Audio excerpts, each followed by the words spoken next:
Rigid है और flexible है। आप अमेरिका का देख लीजिए, इंग्लैंड का देख लीजिए। यही कारण है कि भारत के संविधान के अंतर्गत ऑस्ट्रेलिया का सिद्धांत, सोवियत रूस का सिद्धांत, अमेरिका का, इंग्लैंड का, सबको एक शामिल करने के बाद हमारा संविधान बना। तो इसमें अमेंडमेंट के संविधान संशोधन की पूर्व में क्या स्थिति रही, this is the part of history.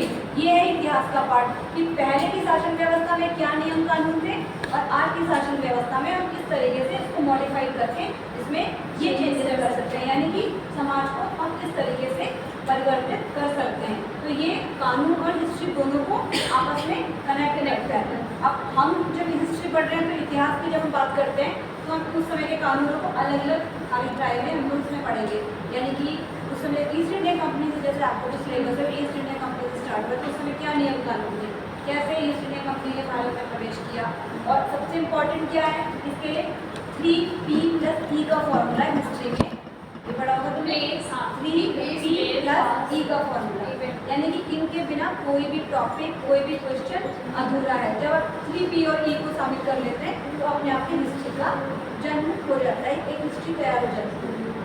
यानी कि कोई भी घटना है किस स्थान पर हुई थी, कौन व्यक्ति था, और इवेंट यानी कि जो लास्ट का ई है आपका, तो क्या वो घटना जब तैयार हो गई, और डेट्स इंपॉर्टेंट है।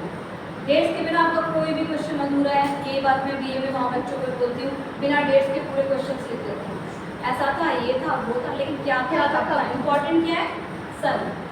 सन के बिना अधूरा है। तो सन में कौन था, कौन राजा था, कौन सा युद्ध हुआ था, या कौन सा अमेंडमेंट है, बिना सन के तो लॉ भी, कानून भी अधूरा है ना, उसके बिना तो आपको कोई क्वेश्चन कंप्लीट नहीं होता है। तो सबसे इम्पोर्टेंट हिस्ट्री के लिए हमें यही सोच के चलना है कि डेट्स हमें बहुत अच्छे से याद करनी है, ठीक है।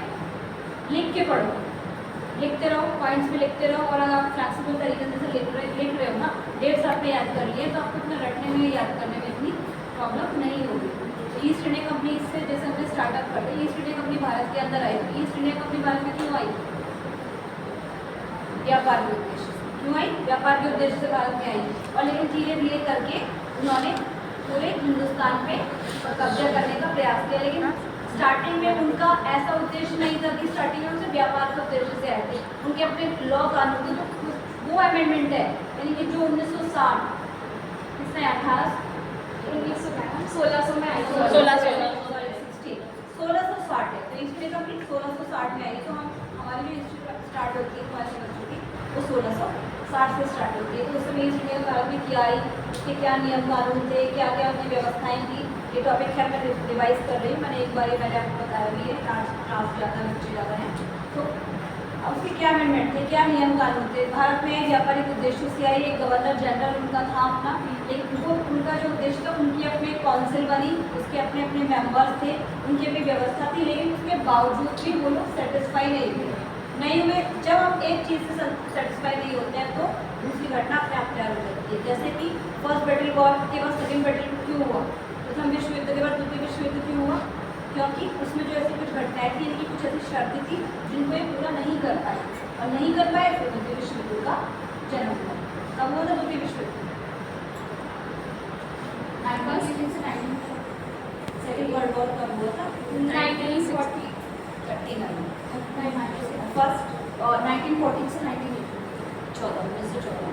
तो यही कारण है कि जब एक अमेंडमेंट, तो इसीलिए 1960 में जब भारत में ईस्ट इंडिया कंपनी आई तो उन्होंने व्यापारिक उद्देश्यों से आई, उनकी अपनी गवर्नर जनरल एक काउंसिल बनी, उसमें कुछ अपने मेंबर्स बने, उनके जो नियम कानून थे स्टार्टिंग में वो सिर्फ ब्रिटिशर्स पे ही लागू किए जाते थे, उनकी अपनी काउंसिल बनी, लेकिन उसके बावजूद भी जो आयोग का गठन होता है, आयोग एक सेटअप मोड लगाता है, यानी कि आयोग ने जो कानून बना दिया वो फाइनलाइज हो गया।